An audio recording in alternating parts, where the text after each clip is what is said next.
I just wondered whether Marcelo Bielsa is a coach that you've spent any time with. Obviously, know Pep has talked about him in great depth over the years, and just wondered, whether he's someone that you and Pep discussed his ideology a lot as well.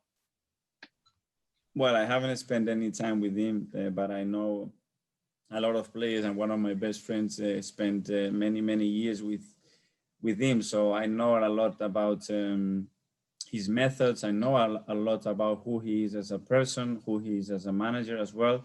And I admire him for many years. And obviously I follow his works, his way of playing, the way he's able to change a football club immediately with his mentality, with the messages that he sends, with his personality, with his charisma. And I'm very impressed what he's done in England as well since he joined Leeds. I think he transformed the club. He transformed the belief on everybody around the club, fans, that they could come back and be the club that they were a few years back. So I think that's a great attribute.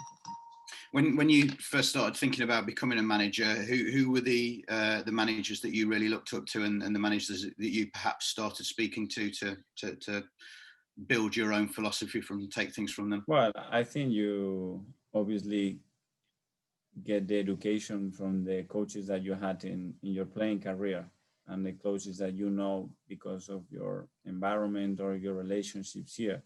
And then you start to follow and try to contact managers all over the world with different ideas, with different methods, to try to learn and then see what it's basically fits in your culture and your way of watching the game, understanding the game, and what you want to implement. And there is a little bit of a mix, but something has to be within you and your beliefs, and then you can take some details or stuff through somebody else. But I don't know. Lovely. And can I just ask you one more, Mikel, about Steve Round as well, and the importance of having a good number two, and of course from your own experience being a good number two, just what he brings to you and what you like to give when you're in that position. Well, just to try to, first of all, to identify what do you need around you, what your strengths and weaknesses are, or things that you don't control, things that you haven't experienced, things that you need for sure around you. I'm extremely lucky to have the coaching staff that I have. It was, again, a very challenging thing to do in a very short period of time. We haven't worked together. So I needed a mix of people that I knew really well in the personal level and professional level, and some other people that I experienced time and I've been talking about to mix it. And I have to say that I'm really happy with them. And not only what they bring or how they help me, but most importantly as well, how they get on together, which sometimes as well, it's not an easy thing to do when we spend that many hours and time together, and the relationship that they build with the players, the members of the staff, and everybody at the club here. Thanks, okay, thanks, Tom. Thanks, Tom. Well, finally, we'll move on to Dan King from Sun on Sunday. Hi, Mikel. The statistics show that Pierre-Emerick Aubameyang is much more effective in terms of expected goals, expected assists when he plays down the middle. Given your lack of goals this season, is he now going to get a run of games playing down the centre, or do you still prefer him to be coming in from the left, and if so, why? I'm open to many options, as I'm open to use different formations or change the team with different names. We have to accommodate our players, as you mentioned, Data. It's very important as well. The players that they have to build relationship with, very important. How you adjust the offensive or the attacking and the defensive side in a team to get that cohesion as a team. Very important as well. And then these things evolve, and there are moments when you need it in one position, moment with another position, but obviously it's always a possibility. I mean, but how do you assess his form overall this season and since he signed the new contract? Well, the fact that he signed a new contract, he already had a contract, so yeah, he signed an extended contract. We need to help him more.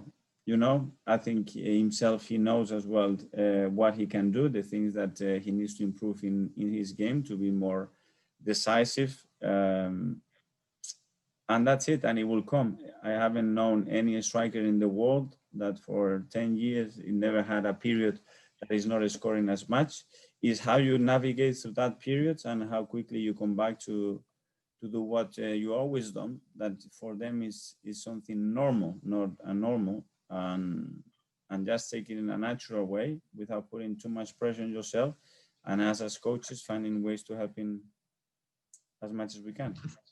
And just finally for me, thinking about particularly some of the goals you scored against Liverpool, who play in a vaguely similar way to Leeds with the high press and, you know, the out ball to Aubameyang on the left. Do you feel that playing against a team like Leeds who do press that high, that gives your particular team and your setup, that sort of plays into your hands and actually could be good for someone like Aubameyang playing on the break and hitting them quickly? Well, I think we have players that, obviously they are really good at running in behind and use the spaces when they are open, and you create the situations with the advantages on the player on the ball to generate and exploit those spaces. We have scored a lot of goals as well in very tight spaces, getting out of tight situations and generating overloads in different ways.